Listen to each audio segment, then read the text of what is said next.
Assalamu alaikum.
Assalamu alaikum.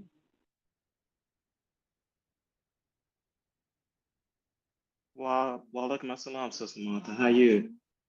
Alhamdulillah. Wonderful trying to connect. All Yes, right. ma'am. Let's see. All right. Let's see here.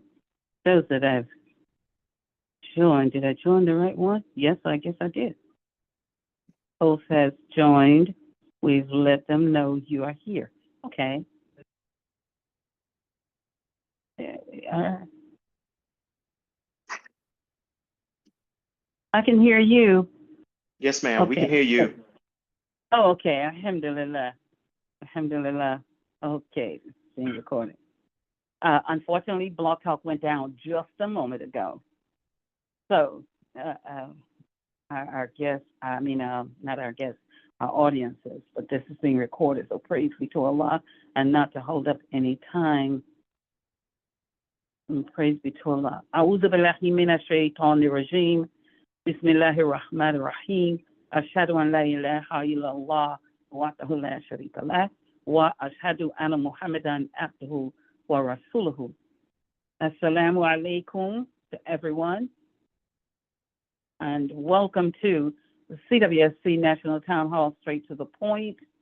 It's the 50-year Human Family Strategic Planning Initiative, and tonight is economics. And we are connecting, we're on the fourth level, connecting the Hijra calendar along with the Ascension level. And on the Hijri calendar, we're in the fourth month, which is Rabi al-Akhir or Rabi al-Thani, either way we say it. And the fourth level for the ascension of Prophet Muhammad, praise and peace be upon him, is Idris. And that is where we recognize more soundness, more tangibility, is connected with why the education that we've received or receiving, and the intuition, the comparative and the intuition. And now we're at fourth level of seeing some form, some shape and form to what we can do with what we have come to know and how we continue to grow, inshallah. We have with us tonight Graceline, representative, and we're thankful, first of all, to Allah subhanahu wa ta'ala for this opportunity and for this connectiveness, because I truly submit the whole process to Allah subhanahu wa ta'ala. And I'm thankful for the facilitation of various entities. And tonight being economics, we want to hear from our representatives of Graceline, who are Omar Muhammad and Mem Khalid Al-Uqda. Omar Muhammad of South Carolina, is that correct? South Carolina. And Imam Khalid Al-Uqda of Washington, D.C. And of course, we're going to just go right into allowing them to present, as again, this is all connected with the 50-year Human Family Strategic Planning Initiatives. And those initiatives are faith, family, fasting, function, and freedom. So let's begin tonight. Assalamu alaikum to both of our representatives from Graceline. Wa alaikum salam. Wa alaikum assalam. Alhamdulillah. And I would love to have before me Graceline's intro as well. As we've been in the last 3 months, we've identified Graceline, and Edward was so graceful to share with us from the atom level the nature of the idea of economics, nature of and the idea of economics. And so everyone, we're going to go right to, this is every month on the second Saturday of the Hijra calendar month, we're presenting economics. The other month, the first week is education, and the third week is governance, and the fourth week is sociocultural. November 2nd will be an in-between. It will be an additional week in the month of Rabi al-Thani.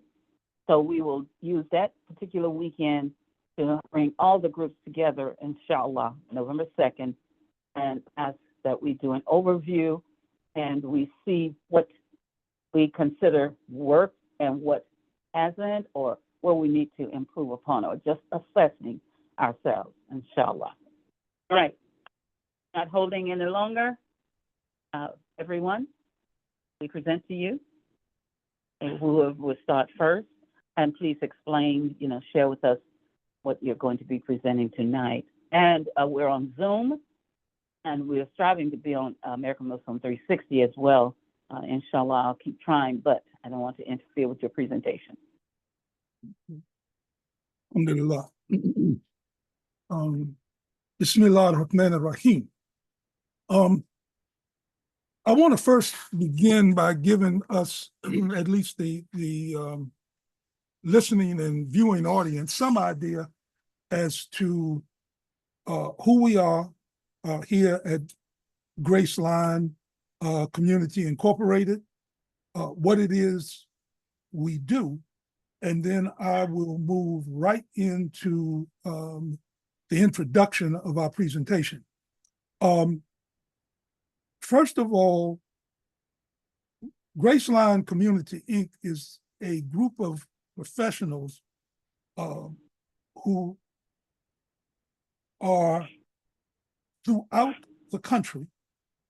All of us came up in the community of the Honorable Elijah Muhammad and his son, Imam W.D. Muhammad. May Allah have mercy on them and grant both of them paradise. We came together with shared values and varying and extensive backgrounds in both finance and business. And we have, in the last 2 to 3 years that we have met every Sunday, we have spent a great amount of time just doing a lot of research on the need for to financially empower our people and develop a program that's going to help them to accomplish a goal that has a view towards ethical banking. The overall purpose of the Graceline family is to empower individuals like yourselves with the knowledge and the tools that you're going to need to be able to fully participate in today's economic climate. That's going to require you to make certain financial decisions for you and your family in both the short and the long term. And what we've discovered is many of these decisions that you're going to have to make, you have not either taken the opportunity or really don't know where to begin in order to realize your own financial success.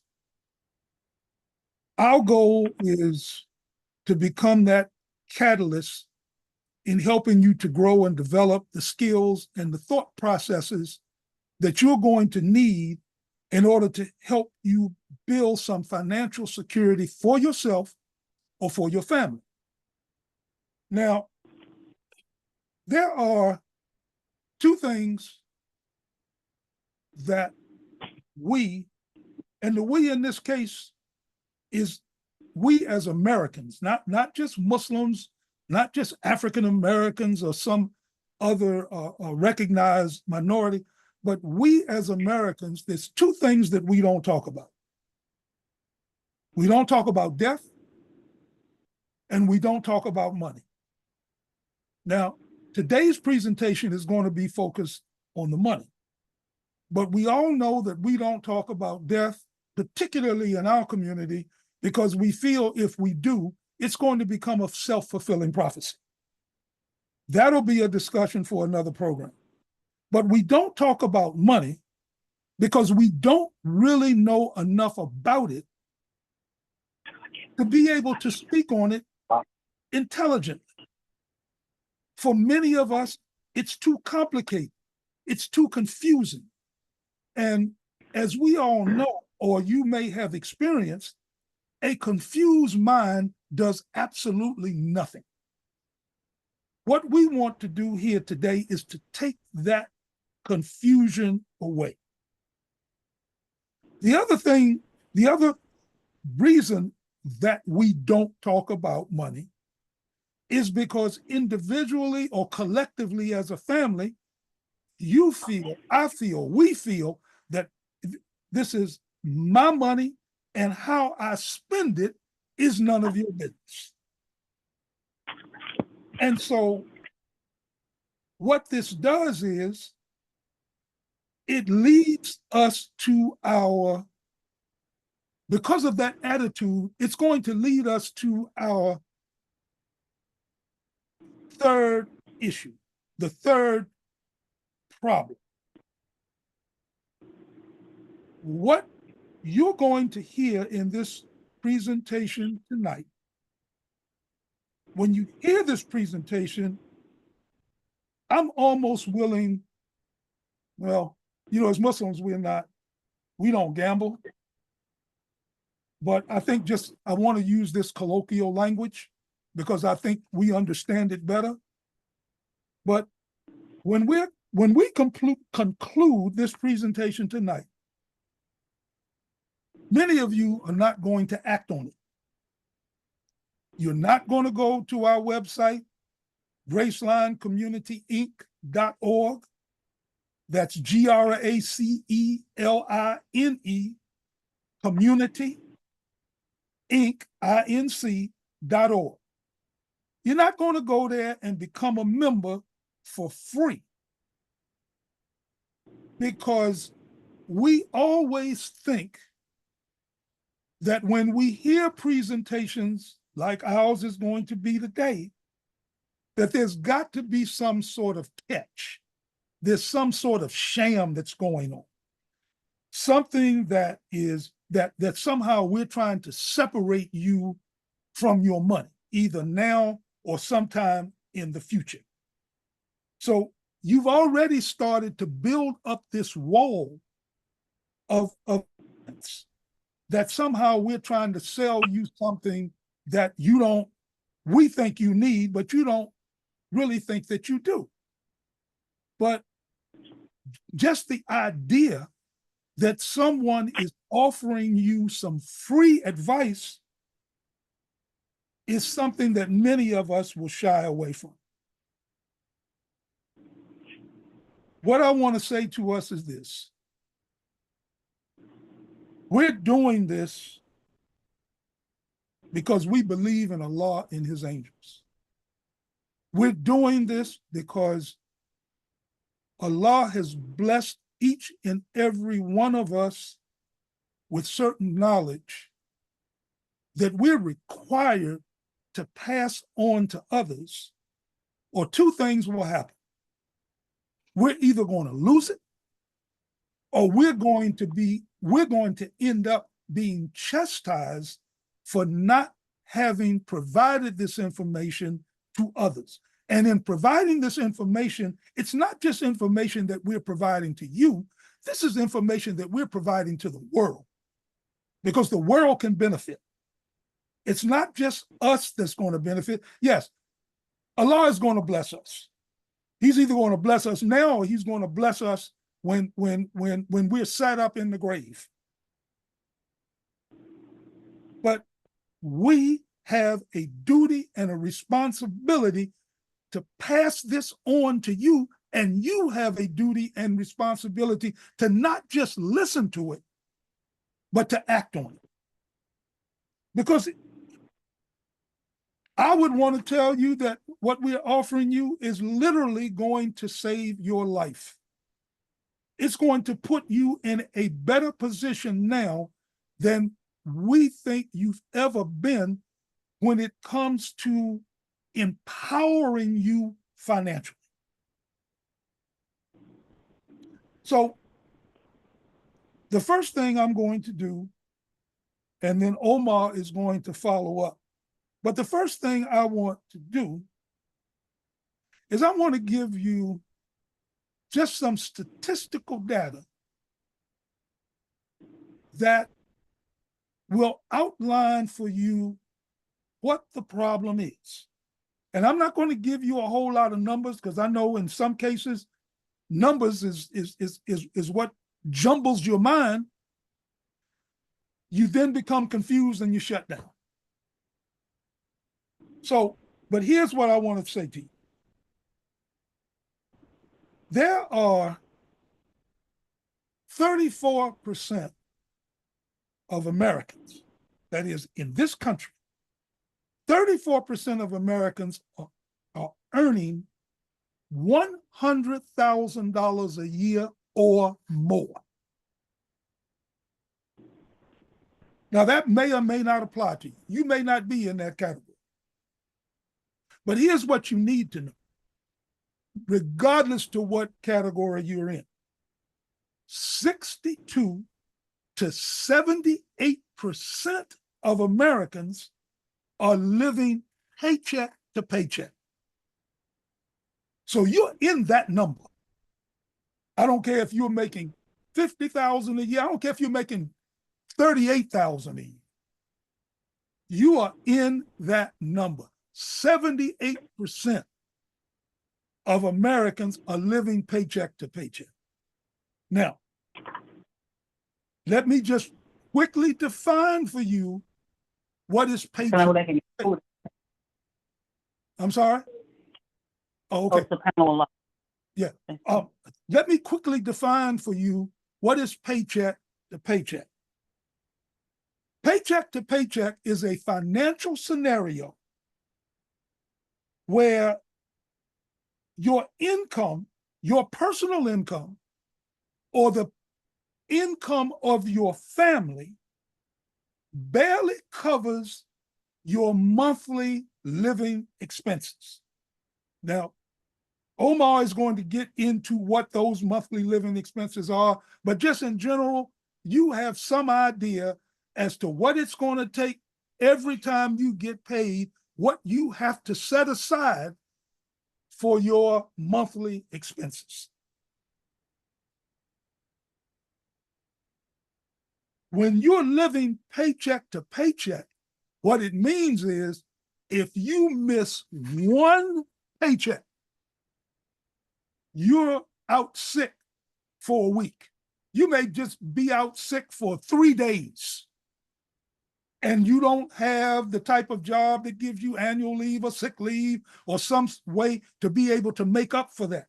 But if you were to miss one paycheck, you and your family would find yourself in a very difficult position where you're not going to be able to not only pay your bills that month, but then trying to catch up for what you may have missed last month is going to continue to make your life difficult.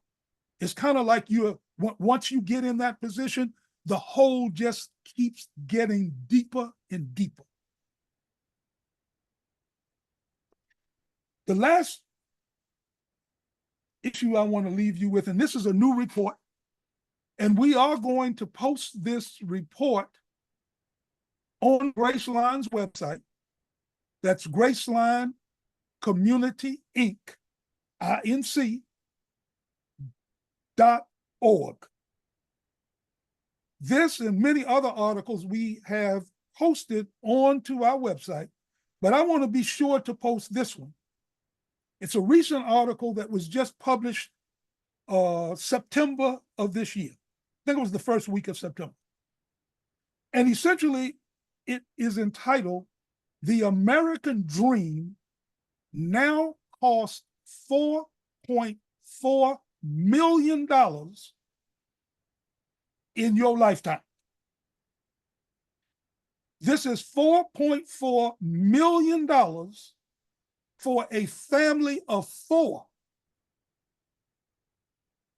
So you can imagine what it is, and don't try to break it down and say, well, look, it's just me and my wife, so all we're going to need is 2.2 million. No, it doesn't work like that. When we post the article, you're going to see the numbers and how they arrived at this $4.4 million, and you'll be able to pull from that article what they are saying you're going to either personally need, or what a family of 3 may need, or if it's just you and your wife, or maybe there's more than 4 people in your family. You'll be able to do what I think they call it, extrapolate from this article what you and your family are going to need in your lifetime living here in America. So, in brief, that's the problem. But a problem is not going to do any of us any good, because we could have a program for the next 3 days, 24 hours a day, just discussing with each other what the problem is. What we want to offer you now at Graceline is our financial freedom program. This is the 50-30-20 plan, and I will now turn over the solution to my good brother Omar Mohammed. Assalamu alaikum. Thank you, Walaikum. Imam Talib, for outlining very well the financial challenges that many of us face. And as a group that is working on developing the Graceline, not only educational arm of this work, but also financial solutions to this work. It was laid out very clear, the challenges that we face. And this is not challenges like Imam Talib was alluding to. This is not a challenge, financial challenges that only face folks who find themselves on the lower income scale. It is also those folks who find themselves even in the six-figure income scale as well. And the challenge is, just like what Imam Talib has identified, is that this is an area that we shy away from having kitchen table conversations with our family about the reality of how money works, the reality of budgeting, the income that we bring into our homes. This is the outcome of not having those types of conversations and not making them a priority in our education, right? A lot of our schools now have removed budgeting and how you establish your checking account. I remember going to school, and this was taught in middle school. When you went into middle school, that was what was called a home education a class that you were required to take. And part of that home ed course was that you had to learn how to establish a bank account. We have removed that from the educational system. So many of our children that are leaving the education system, if they're not getting it at home, they're not getting it at all. So when they enter the real world, they already have challenges around how money works. So we wanted to, as a group, address this concern in a holistic way by providing some solutions. And one solution that we collectively had conversations around and really thought that this was a plan and a method, regardless of what your income level is. This is a plan that can work for everyone, from the lower income scale all the way to the higher income scale. So we really want, and this is really one of our educational programs that we're pushing in the community. We have on our website, we have a webinar that we have done on, we have conducted on the financial freedom, the 50-30-20 plan, and we will continue to do other types of programs like this at convenings, at conferences, at other, gatherings to be able to do workshops, other types of initiatives around this. So I'm going to go ahead and start the presentation and get to some of the solutions of how the 50-30-20 plan can work for us.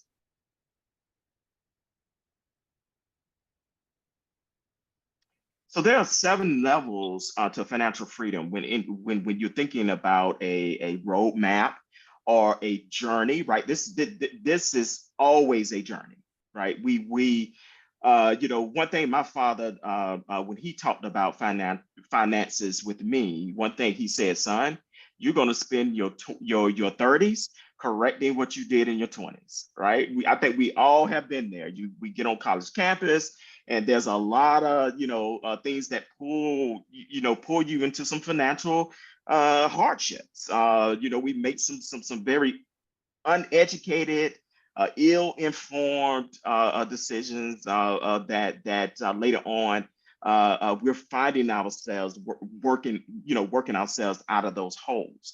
So he reminded me that, hey, you're going to spend your 30s correcting what you did in your 20s. You're going to spend your 40s correcting what's in your 30s, and hopefully by the time you get in your 40s, you have learned your lesson, right? And you have kind of flatten yourself out where you're saying, I'm not going to make these kind of mistakes. So this is where we want to start is how do you build out that roadmap, and start early, and having these types of conversations in our families, having these types of conversations in the masjid, having these type of conversations in our communities and neighborhoods, so that we can become more financially stable. So that's the ultimate goal.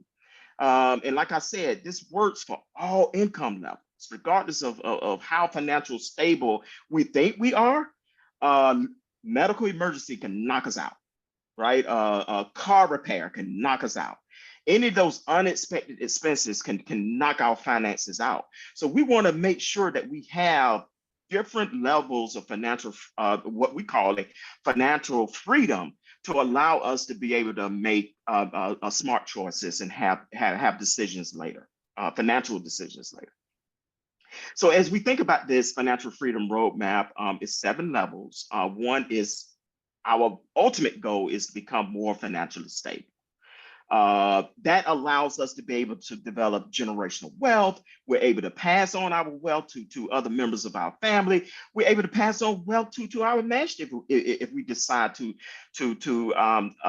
give in that way to the masjid after life giving and those types of things, estate planning, etc.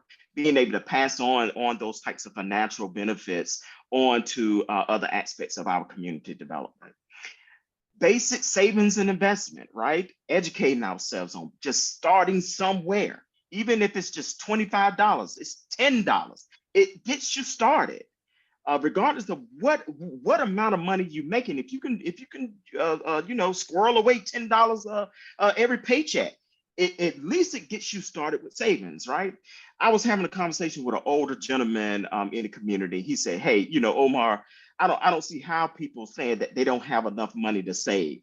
When my grandmother, right, was able to squirrel away 25 cents, a nickel, a dime, and they were able to pay for land that they were able to pass on to their family members. So we don't have any excuse, right? It's just a matter of identifying where we can start saving, dedicate ourselves to that process, and just work at it until you are able to get a significant amount that then you can do some other financial investment in other types of ways to build your financial stability as well.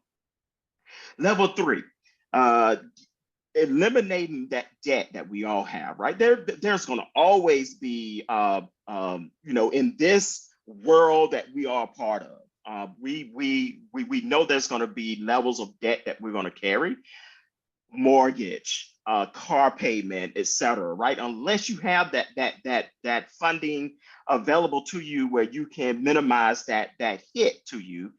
We recognize that, yes, there is going to be some expectation of debt in this society that must be eliminated.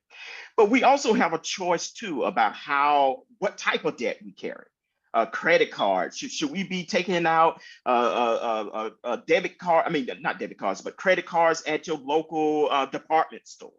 You know what I mean? Or should we save the money to buy what it is that we want to buy at that department store, be able to save that money to be able to do that, instead of getting into more of debt that we're carrying. So if we find ourselves in those situations, right, we want to target that debt, eliminate that debt the best that we can.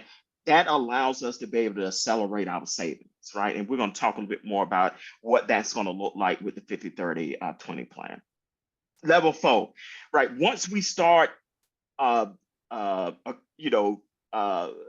significant amount in our savings account, then it's time to discuss or have a conversation or educate ourselves around where can I invest this money, right? For it to grow and for it to work for me as a family, or work for or work for me as an individual. So beginning to really dip your toes into an investment world. So you slow, I tell people all the time, you don't want to, if you cannot um, uh, able to invest money where you go, because it's a risk. It's a risk. If you cannot say that I can take this investment, this money, and invest it in a way, and I know it's a potential of losing it, then I don't need to be investing that amount of money, right? I may need to invest a lower amount and then build that up and continue to invest in other ways. So educating ourselves on the different investment vehicles that are out there, I-bonds, treasury notes, other types of ways that you can build these type of investments that lead ultimately to wealth building, particularly around generational wealth building that we can pass on. Advancing wealth accumulation, right? Diversifying our income, diversifying the how our money works for us. So we don't want to park all our money in stocks, right? We want to do some other things, bonds. We want to have maybe a high yield savings account, other types of things that can allow us a little bit more flexibility in funding that comes available to us. So being able to now move from the immediate investment vehicles or elementary investment vehicles now to more advanced wealth accumulation, investing in property, investing in real estate, investing in some other vehicles that will allow for your money to work for you. And then what ultimately this will lead to when we're able to get to those levels to diversify our funding or diversify our income is that it leads us to be more financial independent, right? We don't have to lean on the bank. We don't have to lean on, high interest loan services that are out here that take advantage, right, of people who find themselves in these financial situations that they really are predatory lending institutions in many instances. So we want this 50-30-20 plan is a way to avoid those type of risky financial decisions that really is not there to help you build your financial situation. And then, of course, being able to have this legacy that we want to create in our families, we want to create in our community, we want to be able to give to our masjids and be able to support our institutions from a financial position. So this is what this 50-30-20 plan, inshallah, will allow us to be able to do. So first, it starts off with all of us recognizing, and we all have this. None of us are excluded from this. We have financial strategies which we must implement. It starts out with a goal. Let's say at the end of the year, we say, hey, I want to save $1,000 in my savings. It has to start somewhere, right? So it means that we have to go and examine our financials and be able to look at how can I get to this $1,000 in 12 months. So it starts with a goal first, setting a clear goal that defines your financial objectives. Both your short term, right, and long term. When I think about short term, I'm thinking about something from about a year, well, 6 months actually, to about a year or 2 years. When you think about long term, you're thinking it's about something that is 10, 25 years from now. So where do you want to be financially in 25 years? So these are goals. And this could involve your savings, your retirement, buying a home, paying off debt. A lot of this could be goals that we set. Then once we have decided what this goal is going to look like, we must start planning to meet the objectives and being able to achieve the goal, the end goal of being financial independent, financial stable. And then, like Imam Talib had indicated, it takes action on our part to implement the strategies, right, that we identify to be able to meet those goals and to be able to, implement the strategies to help us to meet the saving objectives or the buying our homes or being able to pay off your car or eliminate debt All of these are objectives of our financial strategy in our financial plan. Everyone, my family, what we do every year, we sit down and we develop a financial plan for that year. What are we going to do for our money? How is our money going to work for us, right? And I would highly suggest, I don't even use the word budget. I say financial plan, right? Because when you mention budget to folks, people crumble and they get fear because budgeting has been used in a way that just whoop them over the head, make them feel guilty. This is not to make you feel guilty. This is it's a plan of action to allow you to be more financial stable, that allows you to make decisions now so that later you can have a quality life, right? None of us want to be 70 and working in Walmart as greeters. We don't want to be doing that. We want to be enjoying our retirement years and being able to enjoy our children and be able to travel and et cetera, right? This when you're financial stable, you're able to do these types of activities. If that is so, if that is part of your financial objective or your strategy for being more financial stable. Those are just some examples, right? So we must, one of the strategies is using a budget or using a financial plan to be able to track your income, track your expenses, so that you're able to meet all of your monthly obligations that we must all dedicate our resources to. Establishing an emergency fund, right? This is so important. One, because I think Imam Talib alluded to this as well. About 40% of Americans do not have $400 in their savings account. I'm not even talking about emergency fund. I'm talking about savings account. So if your car breaks down, if you need brakes, if you need tires, most people do not have that money in their savings account to be able to pay for those types of things. So we want to get you in a position, get us in positions where financially we're in a place where we can take care of those unforeseen, unexpected types of expenses that we all have experienced. I listened to this show called Dave Ramsey. Dave Ramsey does this podcast around financial kind of wealth building, and he uses this term all the time. Murphy will move in. When you think that you have, everything that you need, Murphy will come and visit you, right? I think Progressive has this commercial too, where this guy he's just causing all types of havoc to people who are uninsured or maybe insured. He calls himself havoc, right? So he's just caused a whole lot of issues and concerns. But that happens in life, right? That's part of life. So we have to be able to manage those and mitigate those types of unforeseen circumstances and situations. So how we do it is that we build not only a saving, but we also build an emergency fund. And this emergency fund will cover those unexpected expenses, like those medical bills, that car repair. Even if you have job loss, right, or income loss in your household, your emergency fund should be working towards establishing an emergency fund that can cover anywhere between 6 months and a year worth of your household expenses, right? That's an emergency fund. That's not a savings account. It is the emergency fund. And anything less than 6 months, right, should be in your savings account. And then debt management, right? Being able to pay off that, eliminate debt, pay off high interest credit cards or personal loans that you may have. Having a strategy in mind, like the debt snowball, being able to repay, pay off those higher interest loans first, and then work yourself down to those lower interests. And then, of course, saving, being able to save for retirement, invest in retirement, 401ks, IRAs, and there's other retirement vehicles as well.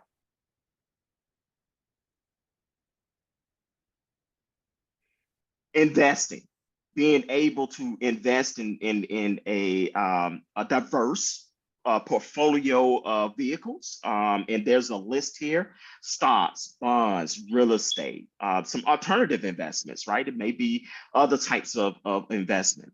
Now, this is what we all have to become educated on. What is our risk tolerance, right? We all, when we're younger, right, we have a higher risk tolerance because we are years away from retirement.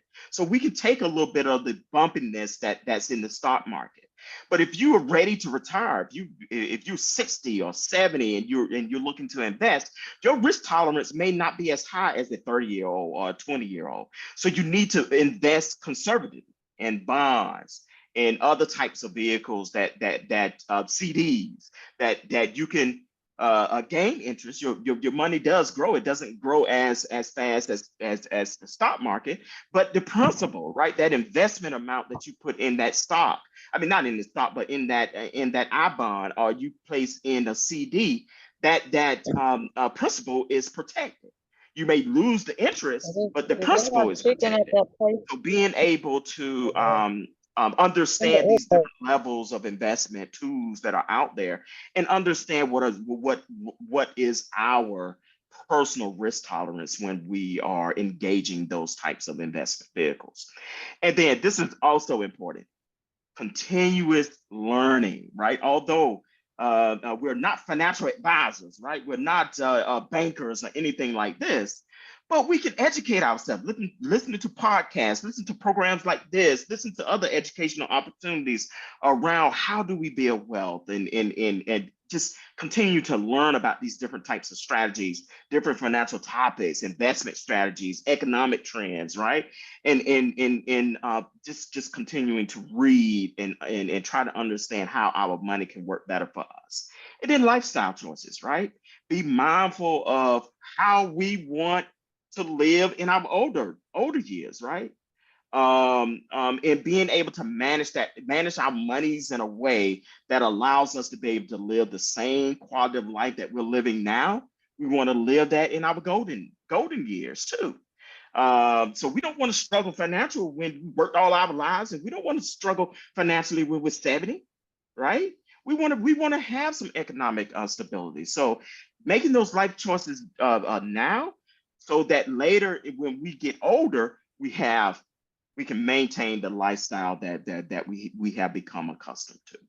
And then constantly, you heard me say earlier, annually, my family, we sit down and we review our financial plan. We come up with a financial plan for every year, so we can review and adjust, right? Because your income could have increased, your income could have decreased. You have to make adjustments, right?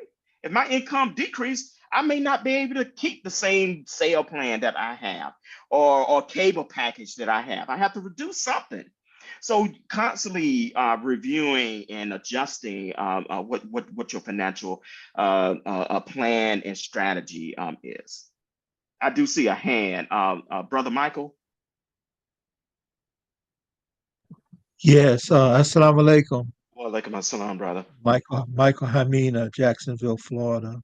This information is so invaluable, and oftentimes, well, what I'm looking at is the strategies necessary to where we create a knowledge environment, bubble, or whatever you might see it in terms of the configuration, where Prophet Muhammad, prayers and peace be upon him, says to seek knowledge from the cradle to the grave.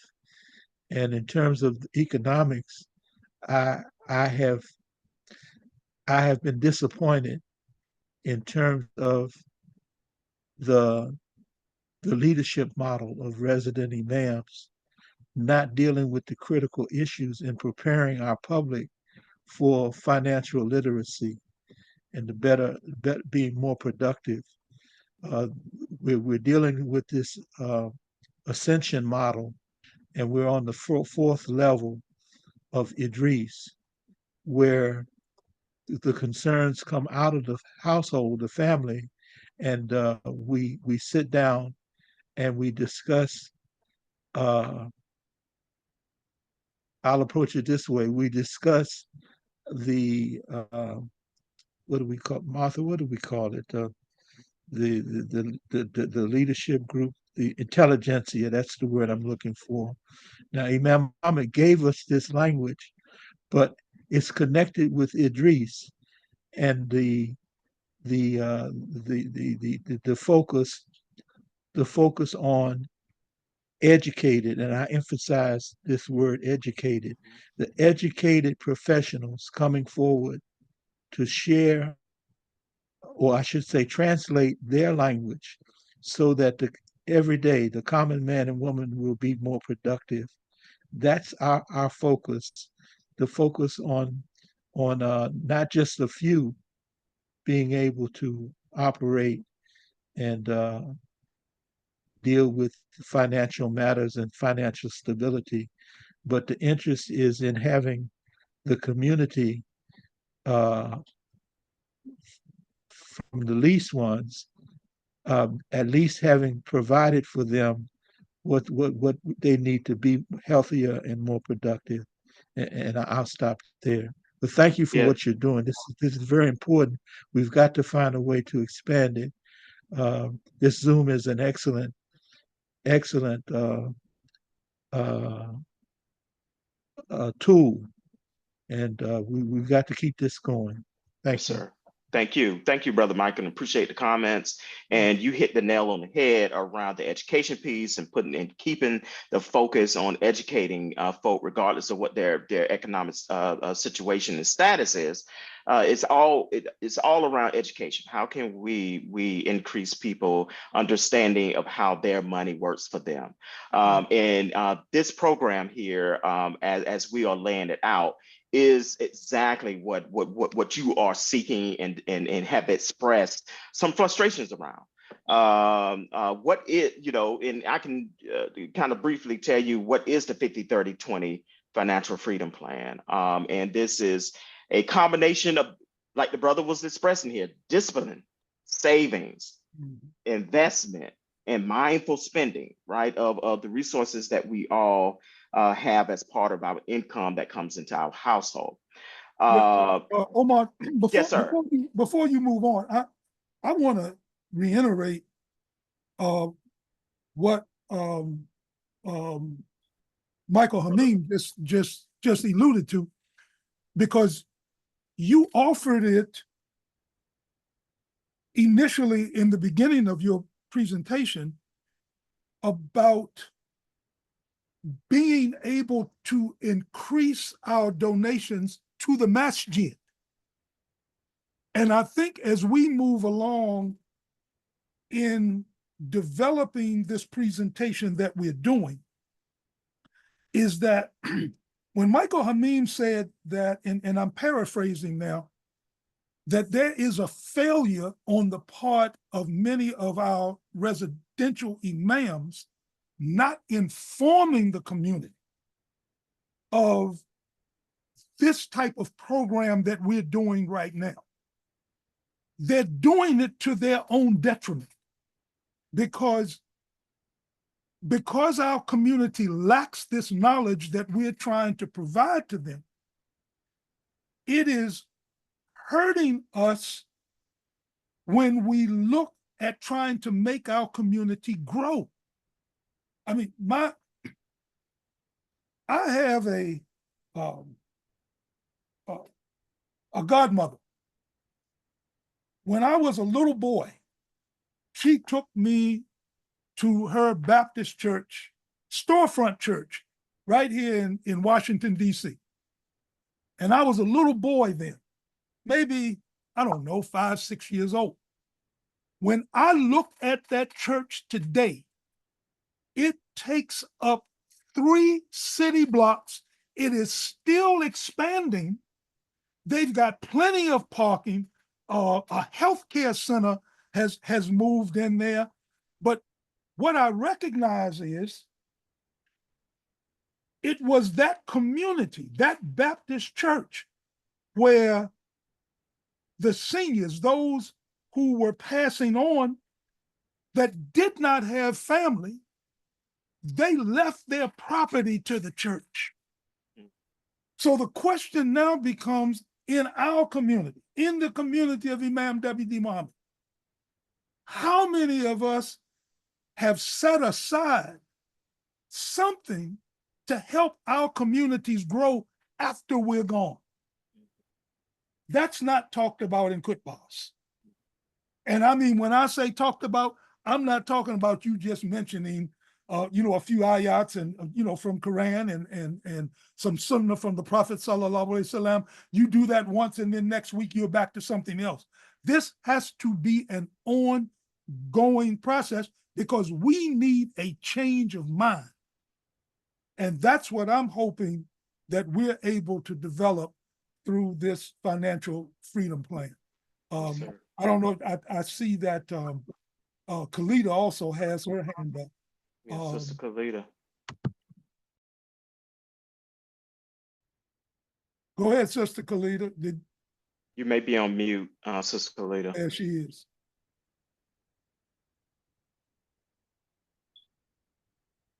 If you're talking, could you unmute your phone, Khalida.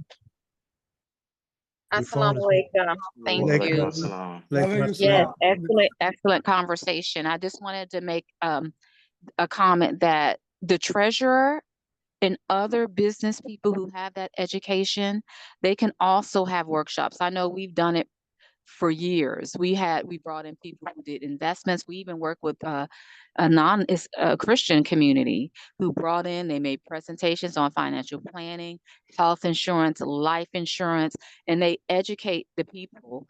The people also have to have some accountability because we tend to think the imams can do everything. They're already, they go to them for everything. I mean, everything.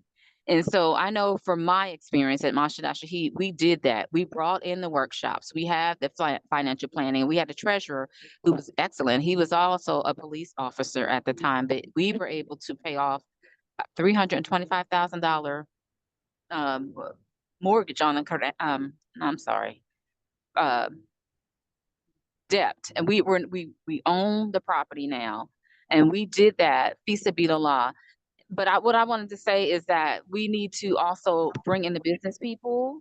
The people who are educated need to take a proposal to your imam and sit down and have a talk with him and set up some classes that you can present to the community. But the community also has to be, I've seen so many excellent presentations and so many excellent opportunities that just went over people's heads.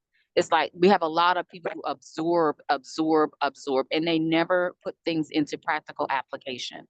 And so we have to have some accountability also as individuals, just like you go somewhere else. We tend to think that the masjid is the halo. But if you go to a bank institution, they have certain expectations that you're going to come in and at least know what you're looking for or ask to speak with someone and try to put things into practical application.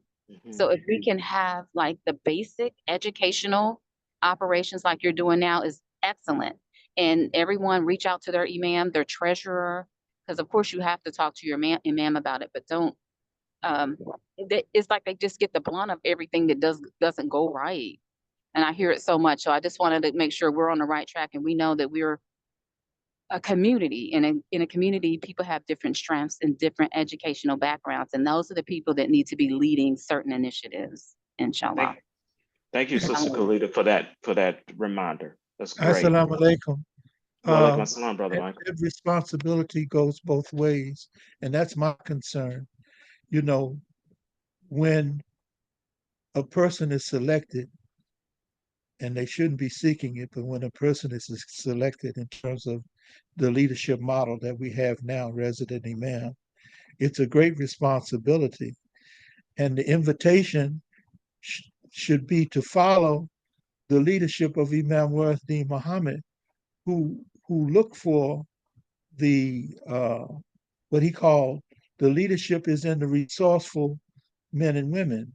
And so the invitation has to go out from the imam in order to deal with these critical issues that we have. We've got to invite those men and women who are resourceful. I won't give an example. Well, I will give this example. I worked with a sister who focuses on domestic abuse and violence. And we took a sister who was being abused in and out of shelters and so forth to the resident imam. And the resident imam, after hearing her, his advice was for her to go back to her husband. He didn't understand the nature of what was being dealt with, is my point. And in terms of economics or business, uh, we have to have those types of talks and committee establishment to where we can prepare our public to support honest businessmen and women amongst us, to support those that have services and goods. We have to train our public to support one another. You know, we know about these establishments, you know, in terms of the stock market and so forth, but we have to have our own uh, uh, economic system pointing towards uh, business interaction amongst ourselves. And I'll stop with that. It's a big subject, Yes, but and sir. we're on it. Thank you. Yes, sir. You're welcome. And thank you for your comments, and thank Sister Kalita as well. You both are correct with being able to identify those individuals in your community that can share their level of expertise, particularly around money management. So you both are spot on with that suggestion. So just to continue, what is the 50-30-20 plan? This is how do we make our money work for us after we have paid taxes, right? This is the money that comes into our household that is after taxes. So this is not gross, it is your net income that comes into your household. So 50% is allocated for those things that you need. It could be rent, mortgage, utilities, insurance, whatever that is, that need in your family. And all of this will look different across different families. Even this allocation percentage can fluctuate and look different. This just depending on where your financial situation lies. And then you can get to a level of where, hey, 50% of my income will go to, you know, my expense. It may be 60%, depending on, you know, where you're at. But that's okay. You got to start somewhere, right? We all have to start somewhere when we're on this financial journey. 30% goes to your wants. So that is where I find a lot of people kind of push back on this ideal of a budget. They feel restricted by it, that I'm on a budget and I can't afford to go to a restaurant, or I can't afford to have entertainment, or I can't afford to go to a concert. This plan is not like that. It recognizes, yes, we're human beings. We need that incentive. We need motivation to be able to continue to save. We need to be able to see progression and reward ourselves for the achievements we are making on the financial journey that we all are on. So that 30% is allocated for your wants. So those wants could be, hey, I want to go on a vacation, or I want that, you know, that entertainment system that I always wanted. And now I have the funds to be able to purchase that. That 30% can go to that. That 30% can go get your hair done, haircuts, nail done, you know, facial, whatever it is. That 30% is there. And that 20% goes to your savings. You have to be able to pay yourself, right? Pay for your future. So that 20% goes into your savings, emergency fund, investment, whatever it is. And you can even break out that 20% into a 50-30-20, right? In those different categories that you want as a savings vehicle. There's many ways in which you can look at this 50-30-20 plan.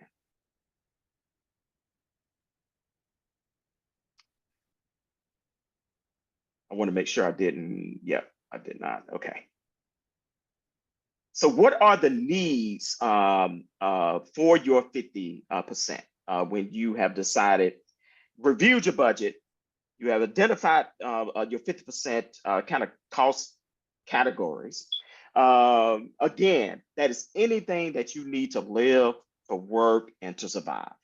So that we can eliminate this paycheck to paycheck existence, right?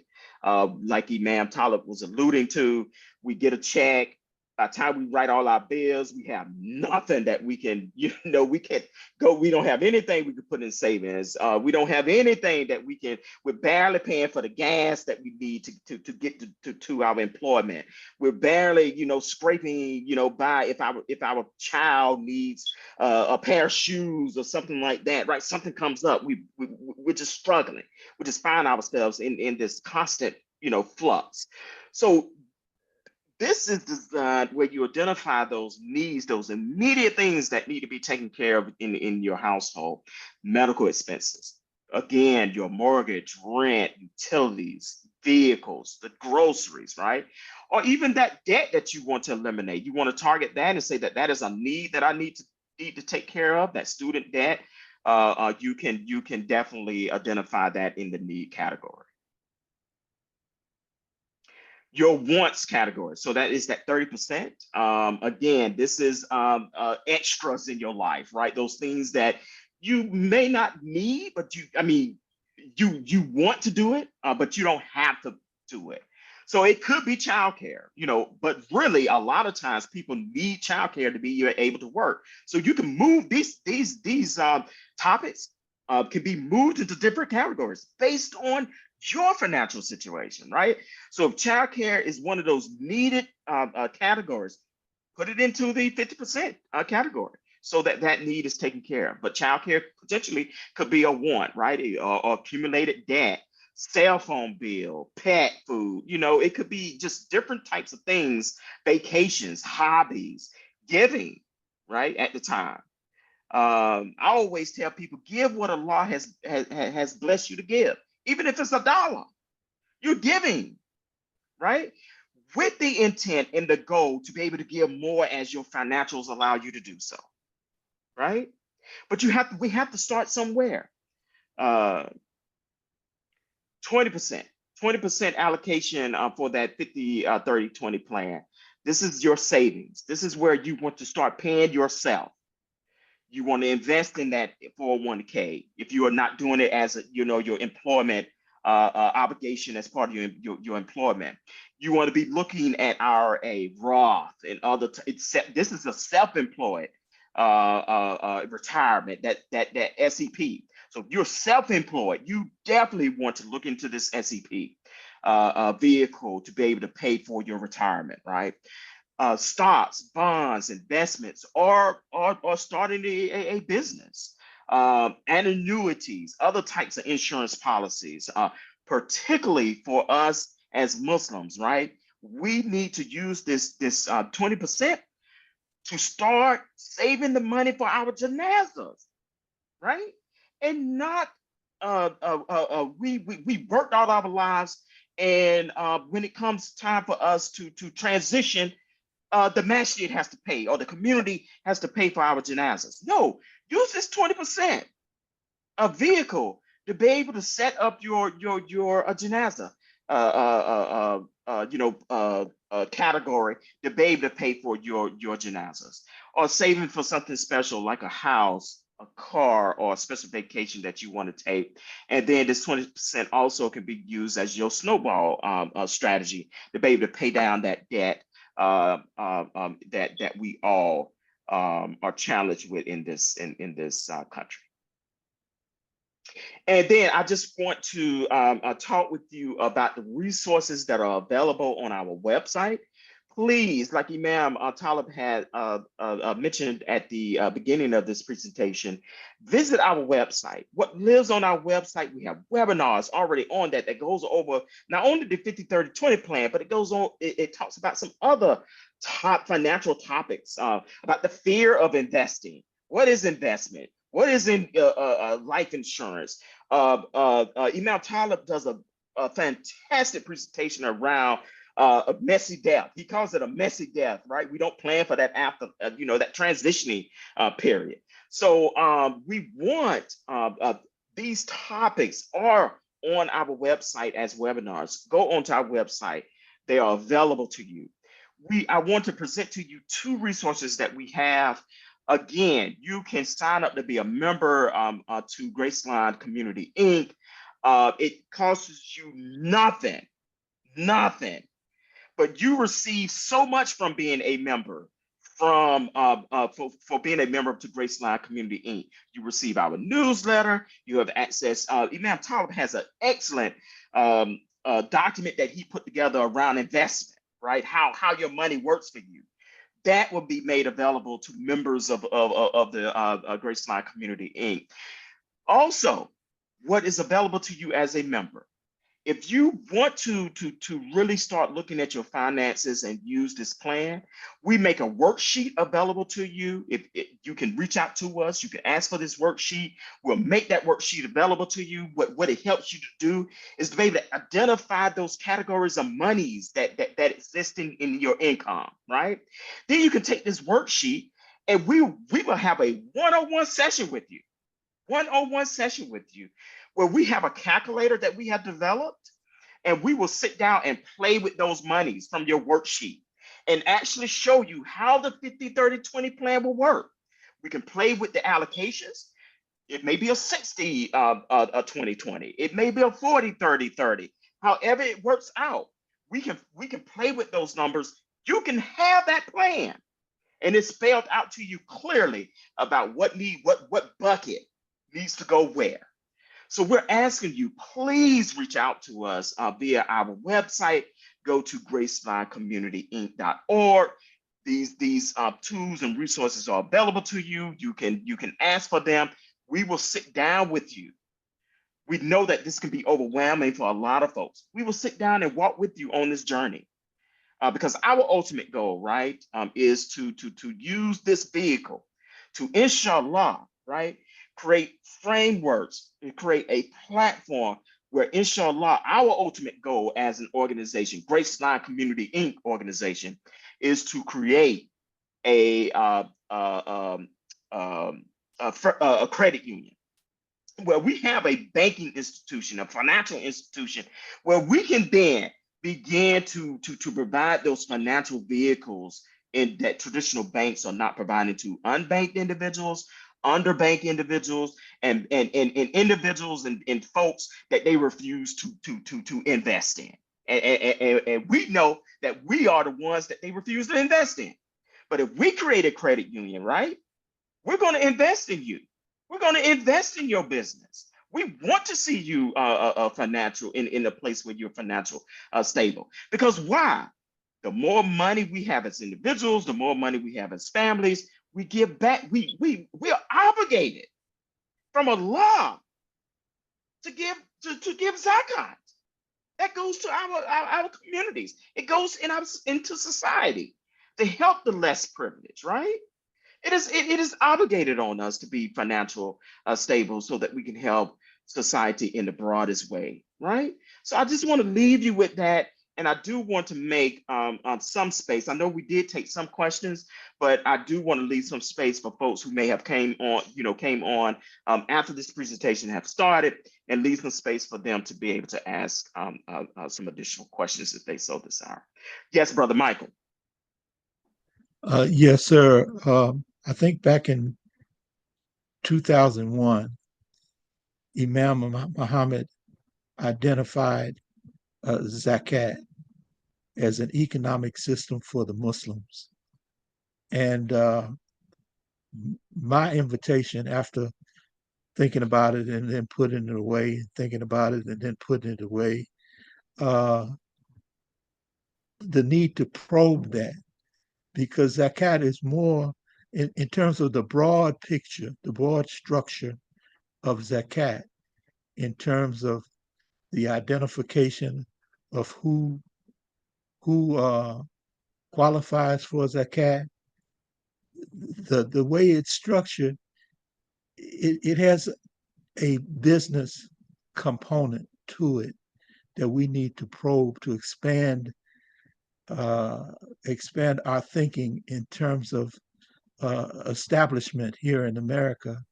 And if you look at this, it's a system.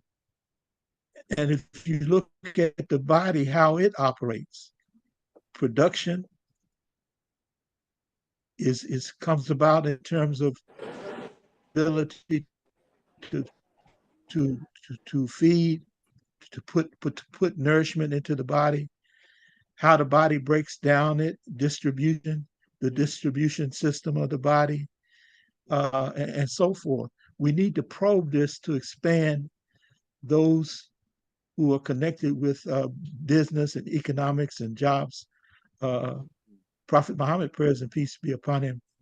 Well, in the Surah Golden Ornaments, you hear the naysayers saying, "Well, how come our leading men didn't get this message? You know, why did you have to get it, Muhammad?"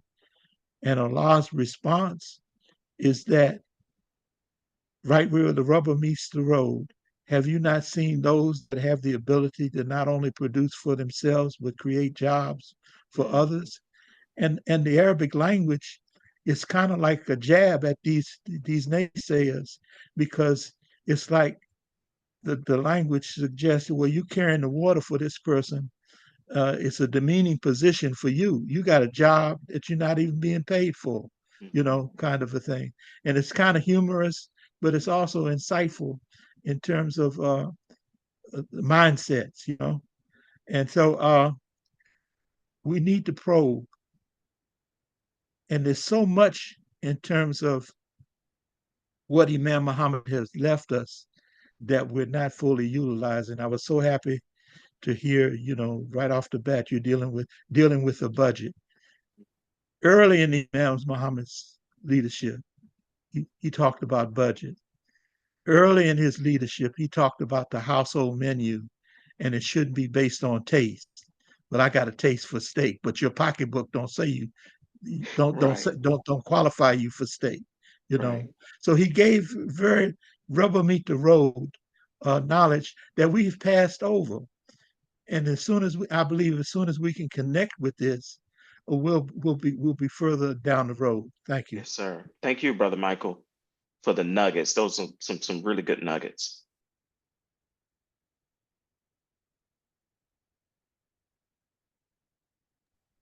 So here's one example I want to give to us in this process, and I'm going to encourage those of you who did not do this. This program is being recorded. I would encourage each one of us, even those of us who think we know, to go back and listen to this again. But when you listen, do it with a pen and paper in hand to take notes on those things that have moved you as an individual. And I say this to us because as much as I think I know, as much as I know that Allah has blessed Omar and I and others in Graceline to be able to put this together, as he was talking, I took a page of notes because there were things that you all were saying, not just what Omar was saying, but what Sister Khalida raised, what Brother Michael raised. I took notes on because I'm looking to improve our presentation as we move along in this process. And I'm thankful for that. And I want to express my gratitude to those of you who are on this call. I want to say to us to go back, listen to this again, take much of what was said. I mean, the first thing I wrote down was Omar's father's example to him, the simple thing of saying to him that you are going to spend your 30s correcting mistakes that you made in your 20s. And that's exactly what happened to me. Now, my father never told me that, But that is what happened. And if it happened to me, then that means it happened to you too. All right? And he was right that the hope is by the time you get 40, you would have gotten it. Now, why is that important? Because the Prophet ﷺ did not begin. He did not begin to receive revelation until he was 40. Exactly. Okay? So there is something about this. And before I became Muslim, I used to say to people that if you had not gotten it by the time you were in your 30s, you weren't going to get it. Why did I pick that? Because Isa ibn Maryam did not start to receive revelation until he was 33. So those are the scriptural examples that we have. And there are many ayats and sunnahs that we can give to each other. As imams, we could give khutbahs on it. As individuals, you could request to do a talim on this. There's any number of ways. I will encourage those of us who are on this call now to let people that you know tell them about the value that you've got out of this, in hopes that they will go back and listen to it and also find some value in it for them. I'm just looking over my notes now. The other thing that hit home for me was those unexpected expenses that can knock you right out of the box. Right? So, and it hit because I know most of us, we want nice things. We like nice things. But there is a cost that comes with those nice things. And I was just hit with the reality that having 2 vehicles in my household can be costly. I had to call one of my mechanics back because a luxury vehicle that I now own, an oil change had jumped from roughly $200 to $400 for an oil change. Right? And so what I'm now thinking is, what I was able to afford as a luxury vehicle when I purchased it, in today's world, man, I'm looking for me a vehicle that's in good shape that may be more than 25 years old. Why? Because now I'm here in Washington, D.C., so I don't know if this applies to many of you wherever you are. If it doesn't, I would look into it to see whether or not it's going to be a savings for you. In the District of Columbia, if you get a car that is any vehicle that's 25 years or older, you can register it as historic. And what that means is the tags on your vehicle are going to cost you $50 for 2 years. It also means that your vehicle does not have to go through inspection.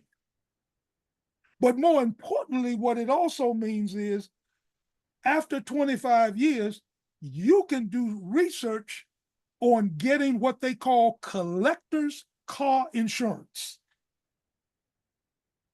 My wife has a collector car. But instead of her paying these thousands of dollars a year to get liability and collision, she's paying literally $336 a year for liability and collision insurance. But when I look at the insurance on the other two vehicles that are not in this category, it's I don't even want to tell you what it is because it's embarrassing. So, but I'm saying these things to us to say that it's the little things that happen to us in life that if we start to talk about these things, we're going to get information from each other that are going to help us reduce the cost of everyday things that we find ourselves having to purchase or having to pay for in order to make our lives comfortable. So I wanted to say that to us. I've got a lot more to say, but if someone else has any more questions or any more comments that they'd like to make, we're certainly here to help, address those things and to listen. Because Omar and I don't know it all. And the minute any one of us start using the start of a sentence by saying, I know, that's the very moment that you stop learning. Yes. Because no one wants to say anything to somebody who thinks they already know. Thank you, ma'am. Yes, we do have a couple of hands up.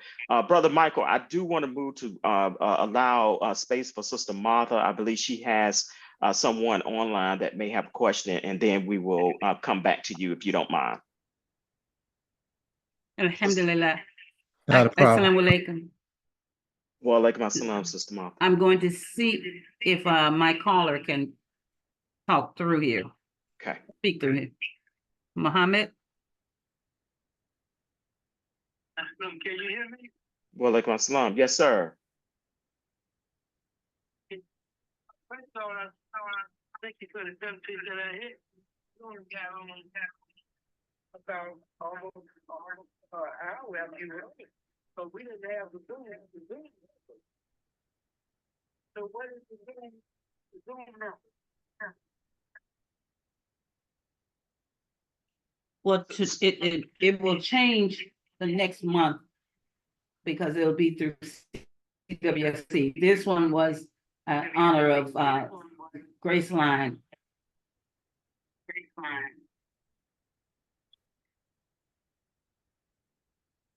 So how often are we going to have the call? They come every second week of the month on the Hijra calendar.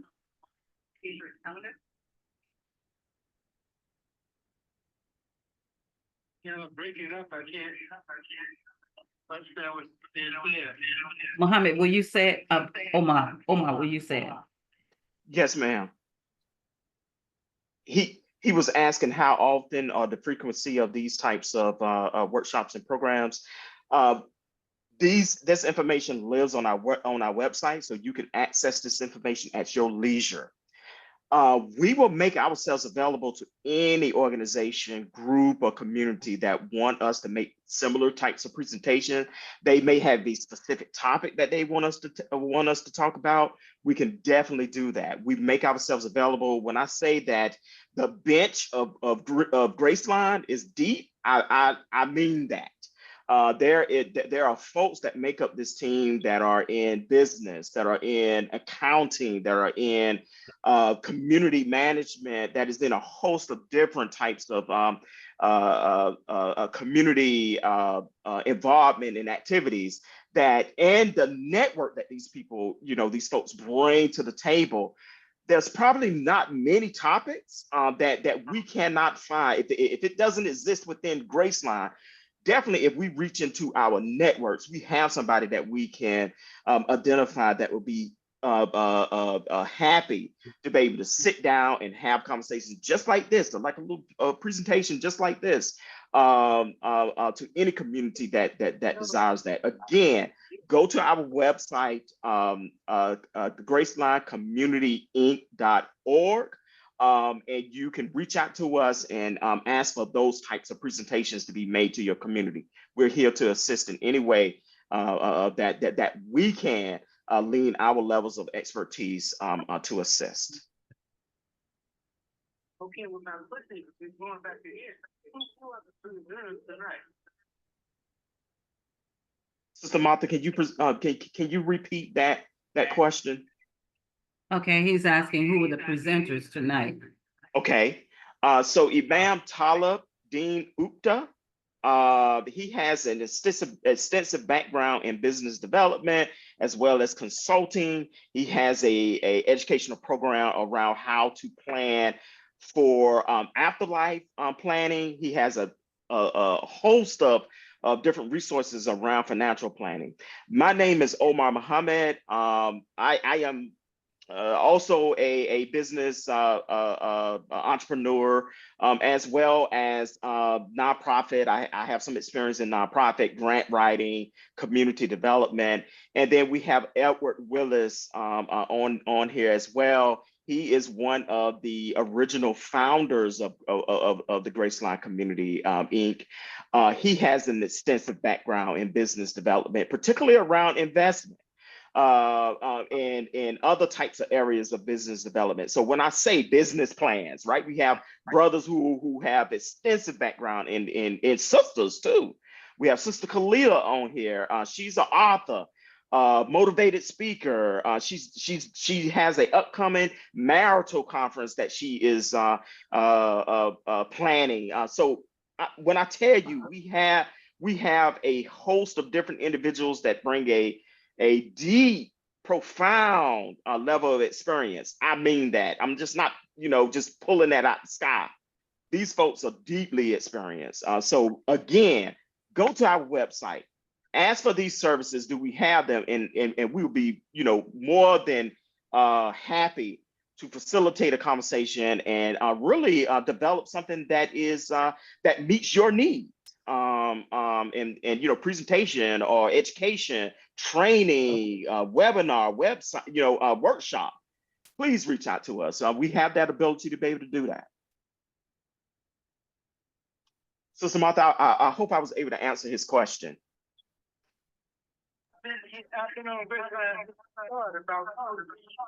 About 2 or 3 years ago. It took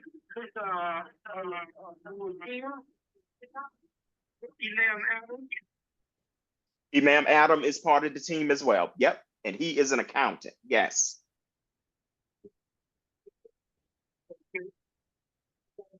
There was a program on Grace and the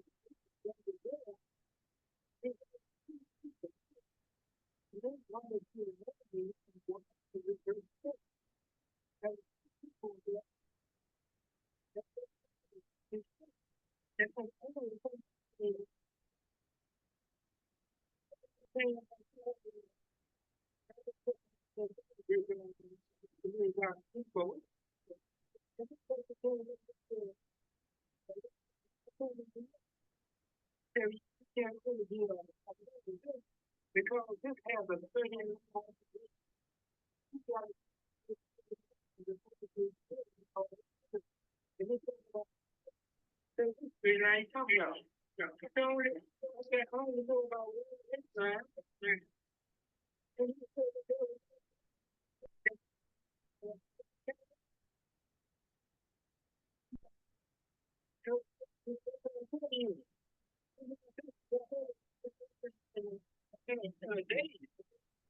we got people here, people is trying to say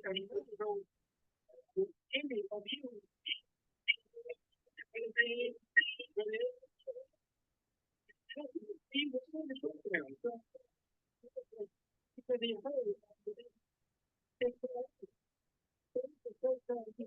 You got to be within a certain time ready in order to be part of the grade line.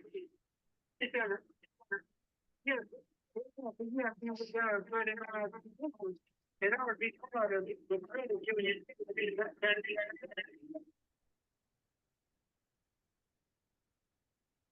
Yes, Sister Martha, if you don't mind kind of summarizing, it broke up a little bit for us. Yeah, yes, ma'am.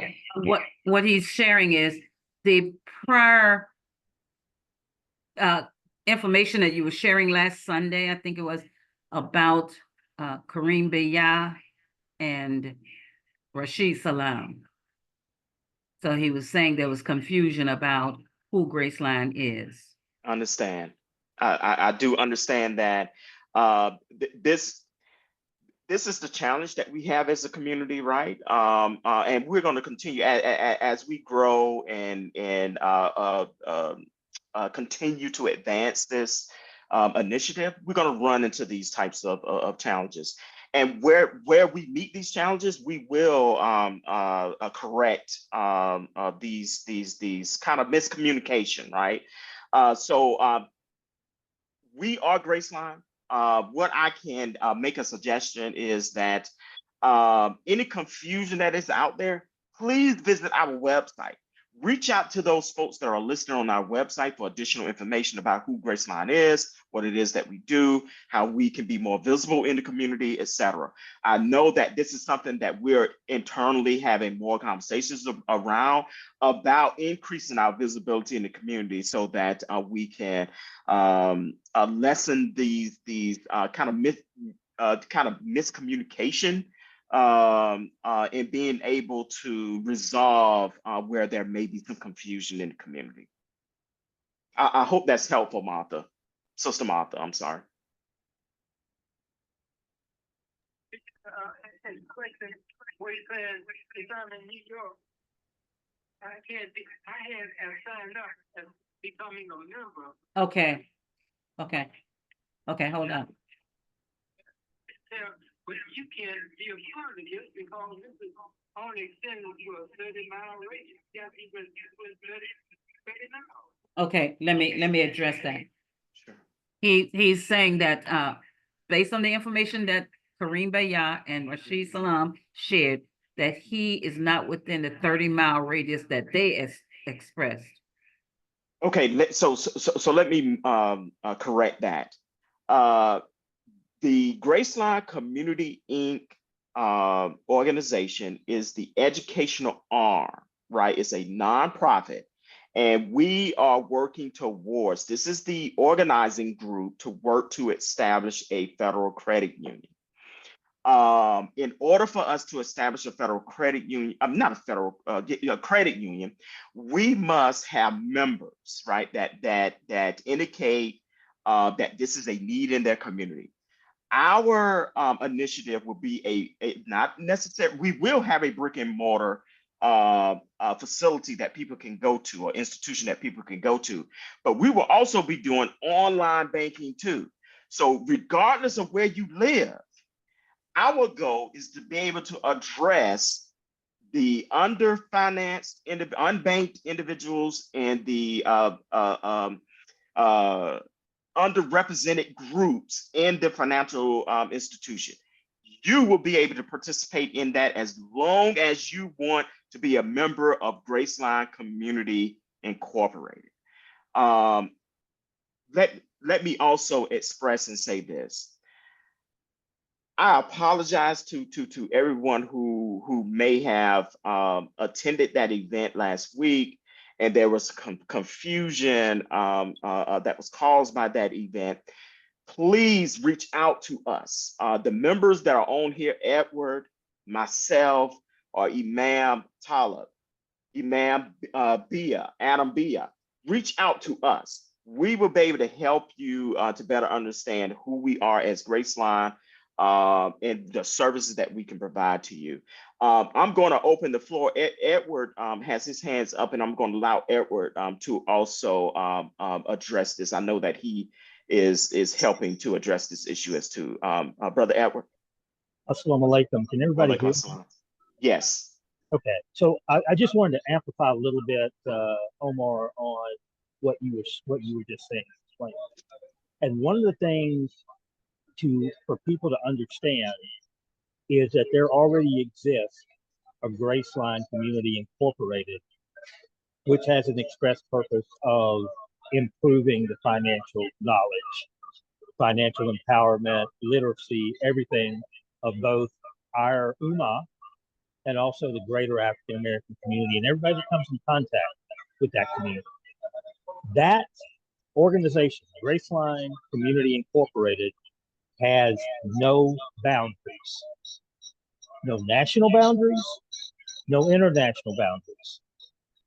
We are in place for the education of everyone who seeks it in the financial realm. So it doesn't matter where you live, anywhere in the world. It really doesn't even matter that you're part of our community. If you're wanting to improve yourself and your family, community financially, we are in place to help you do that. At some future date, which we all pray to Allah is very soon, we will charter a federal credit union. That federal credit union will have some guidelines as far as service area and all that. We don't know yet 100% as far as members go, if our members, in other words, people that can have accounts in that credit union, have to be within a 30-mile radius of the physical location of the credit union. There's still some questions to be answered about that because of the type of credit union that we are seeking to open. So anybody that's making any statements about a 25-mile radius or 30-mile radius for somebody to be a member of the credit union is speaking out of school. They don't know because we have not been issued that judgment by the National Credit Union Administration. But please tell everybody that you know, anybody that you feel like could benefit from more financial literacy, more knowledge about finance, how to make their financial life better, visit our website, reach out to us, watch the seminars, the webinars that we have online. Definitely go back and watch this tonight because this may rank as the best one we've ever put on. This is fantastic. Tell everybody that they'll watch it. This is going to be posted on YouTube. It'll be on our website. This is great stuff. And with that, I am going to go back to mute as I promised Sister Martha I would be. Thank you, Brother Edward. So I just want to, Sister Martha, I want to make sure that we addressed all the questions that you may have, and then we will go to Brother Michael.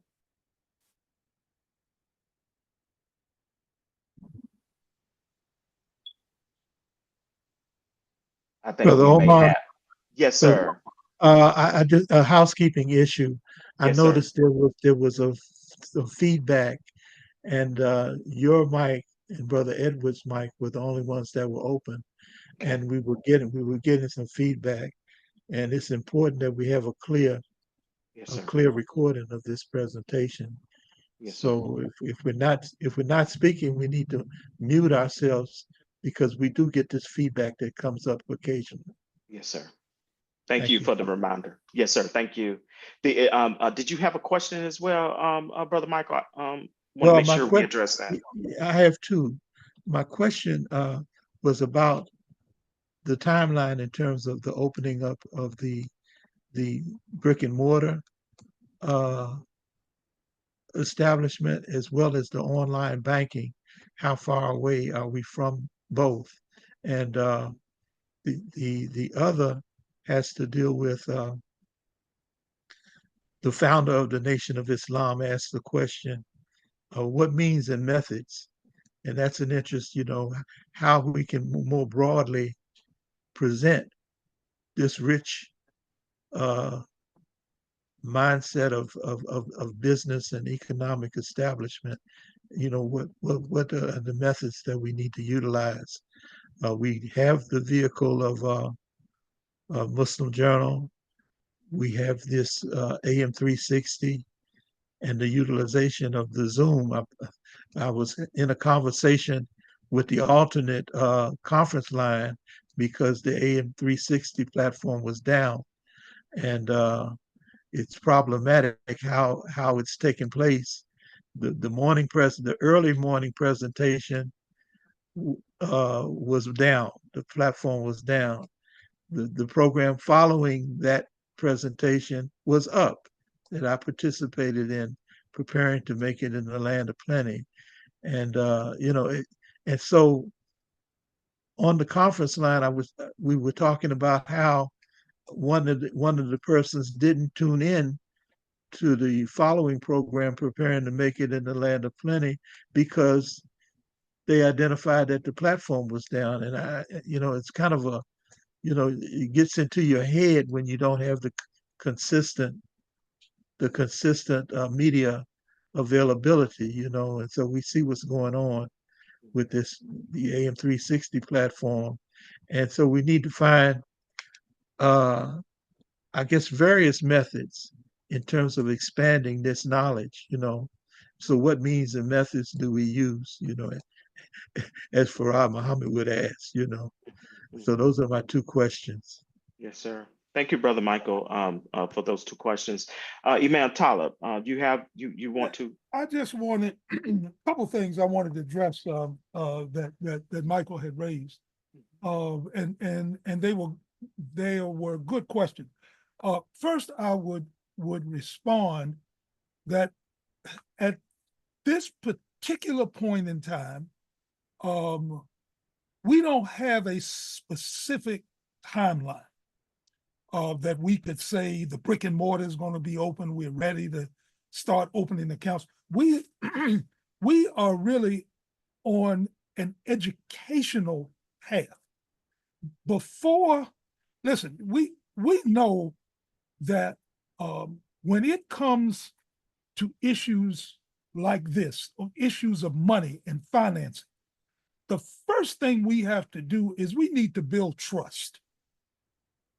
That's our first job. And what Graceline is doing right now is we're building trust with the community. How do we do that? Listen, I've been in business, 56 years? There's not one of my businesses that I either started or are operating right now that were not built on word of mouth. I cannot stress to us enough for us to go back and tell our personal networks, those brothers and sisters that you communicate with whenever you do, when you go to work, to tell some of your coworkers what they've heard, what you've heard, and suggest that they go and listen to what it is that we as an organization are offering to them. I mean, we've told you about the website. We're going to be uploading this presentation to YouTube. We already have other webinars that we've previously done. That's already there. We're going to utilize those, what do they call them? Those social media platforms that are available to all of us. And we recognize that there are many of us who are not on there. So for those of us who don't go to Facebook, that don't go to Instagram and TikTok and Snapchat and all of these other programs, I'm going to encourage you to go back to your community and set up a way where you have your imams to invite us to the community so that we can do this presentation, or at least perhaps you can go back and set up a Zoom at your masjid where we can come on and make this presentation. I mean, listen, there is an old street vernacular that I used to to use in order to make a point. We want you to treat us in a way that to take advantage of us. I'm trying to be real careful now about the language that I use. I think we some of us may have recently heard President Obama wanting desperately to say something about a former president, and he purposely did not say what he wanted to say, but he allowed the audience to say it for him. So the best way that I can put this to us is to say, is that we want you to take advantage of us, and those things that we have to offer, we are willing to go anywhere, to present anywhere, to send you information. I mean, we even presented the opportunity. You have the opportunity where you can go online and fill out something that we have in a general format.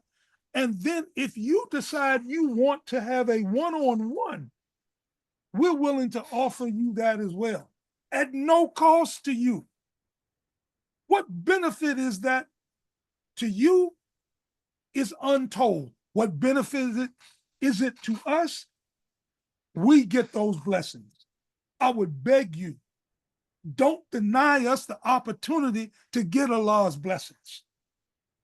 We are offering this to you for free.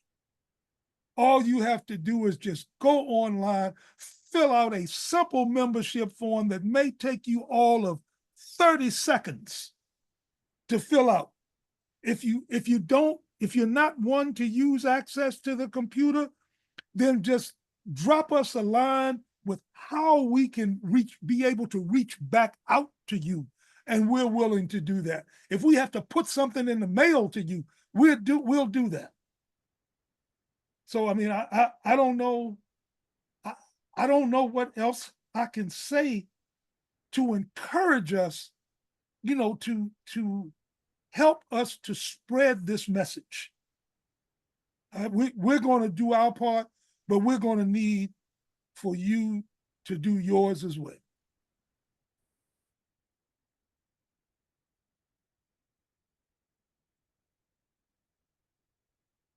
Thank you, Imam Talib. Do we have any additional questions? And if not so, I'm turning it back over to Sister Martha. All right. Alhamdulillah. I'm trying to keep on this reverberation because I have 2 items on. But greetings of peace to everyone. And as far as the CWSC 50-year Human Family Strategic Planning, it is every second Saturday on the Hijra calendar that we do the economics. And on the 4th level, each level that we go through the ascension, connecting it with the Hijra calendar, we're finding ourselves taking a turn to see just what was tonight, see the form, see and have some tangible situations. We say solution oriented, and that's where we are right now with solutions. And the next step is it takes us to act, to participate. And I definitely benefited from tonight. I was like, oh, my rent is 60% of my income. So I'm definitely going to be calling you all to get it breakdown so I can see the process of saving and taking out what is needs and what is wants versus understanding that. So alhamdulillah. The next on November 2nd, everyone, we're going to ask all who can, the participants from education, economics, governance, and sociocultural to join on that Saturday night, November 2nd, which will be the 5th week of Rabi al-Thani or Rabi al-Akhir. So the next week, the 9th will begin, November 9th will begin education. The 16th will be economics. The 23rd will be governance, and the 30th will be sociocultural. So I'm saying that so that we can all come with the understanding of what works, what hasn't worked, what, like Michael asked about the communication process and the durability of it, so that we can maintain. We're documenting this now because it's new. It's a process that will be maintained. And by the time we get to Ramadan, we will have, that will actually Shaban, that's the 8th month. When we get to that month and 8th level of the ascension, we know what that is. So then we'll be right facing Ramadan and all that Ramadan comes with.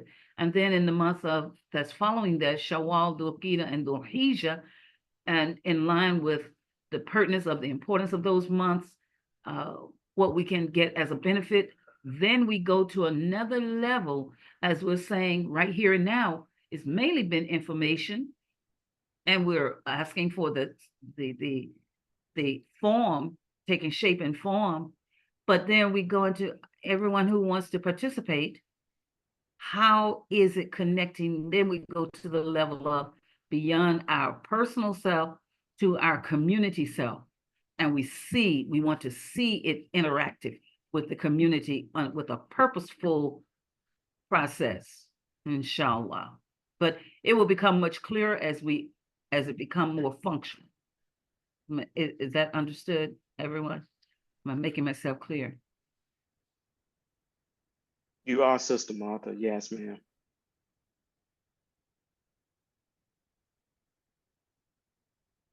Yes. Okay. Yes, you are. Okay. Alaikum assalam. And I'm glad to see the others that are on here. Oh, go right ahead. I apologize. I want to say that the information on the website is sound like we be allowed to get it to get there, you get have your own self, and that way we'll be more equipped when it comes to the journey with the goals in the wedding, and I'm for that. Find as much information you get off the website, get out yourself educated, and Okay.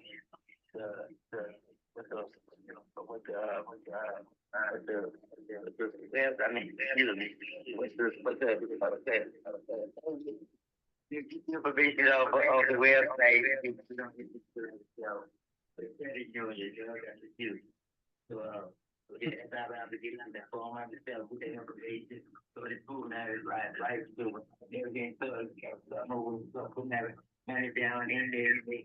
Okay.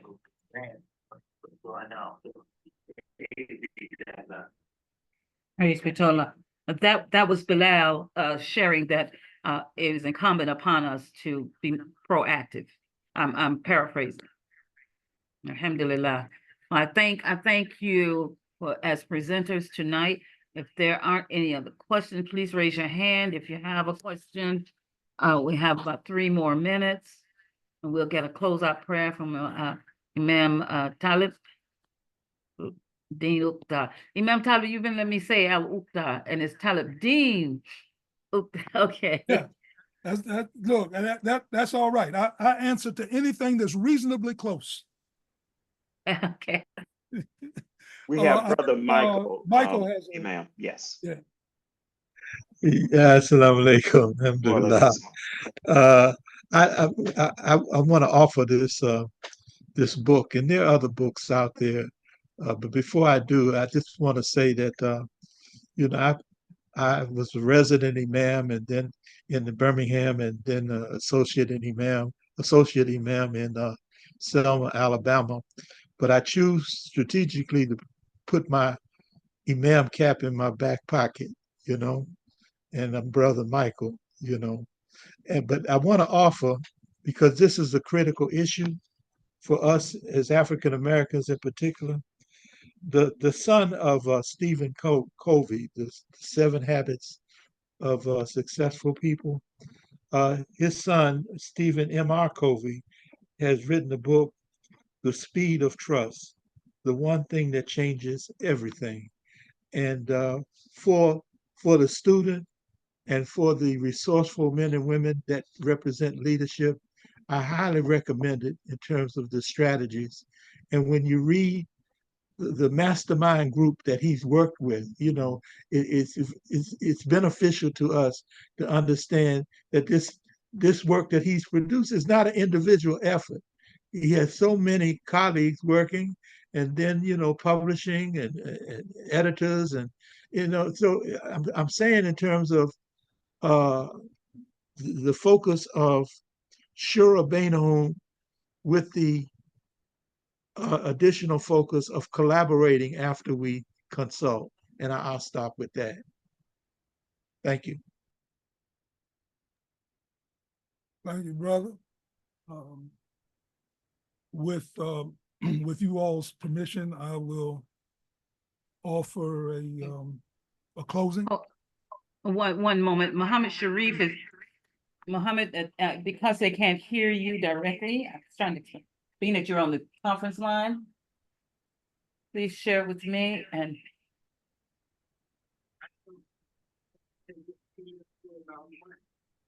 You know, you can sign in your name, it doesn't mean that you're like a part of it. It didn't matter at this time, is that correct? Right. Did you hear it? Muhammad is saying there's no indication about sharing money right at this moment. Is he talking about a mutual or maybe a co-op structure? I'm just trying to get some clarity around that, Sister Martha. Bilal has mentioned about bringing forth dollars to support the efforts as being a depositor. Understand. Yes, we welcome all efforts to become a member of Graceline Community Inc. That is working to establish a federal credit union, which those accounts will be available. Traditional services that are offered through the banking institution, financial institution, will be available at this credit union as well. And Imam Talib, contribute to that statement if I am incorrect about what I just shared. No, I mean, we listen, one of the things that we do have on our website is a donation page. I mean, yeah, so we're not turning anything down but our colors. So if there's folk that want to contribute to Graceline Community Inc., by all means. I just made my contribution while we were. Alhamdulillah. Thank you for that. Yes, sir. Alhamdulillah. All right. Martha, I've got 9 o'clock on mine. Yes, we're ready now, ma'am. Yes, ma'am.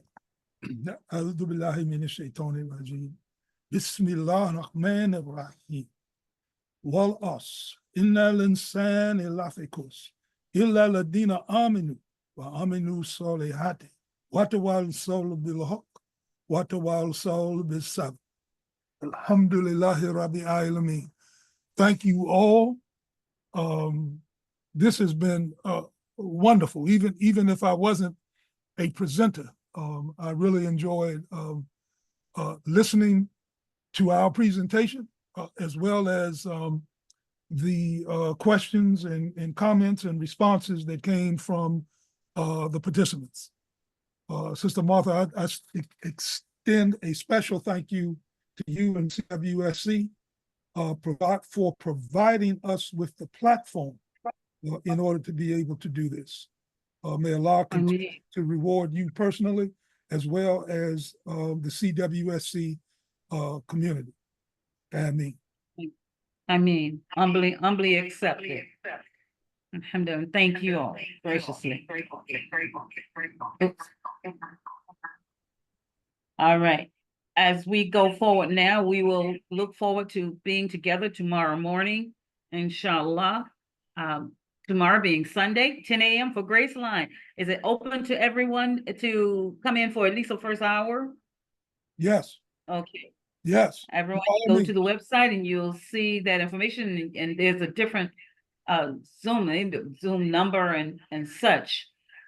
We can share that, inshallah. I think Edward said it was quite all right to share that information. Yes. Until for that hour, and then you'll have your private board meeting. Yes. But at the same time, study al-Islam, everyone, on American Muslim 360. Inshallah, if Blog Talk is up, we're looking to go Zoom, but right now we're easing into it. So inshallah, by next month, we will be having our town halls and perhaps CWSC Friday round table, but then we'll be more engaged in December, inshallah. Thank you all so much. Assalamu alaikum.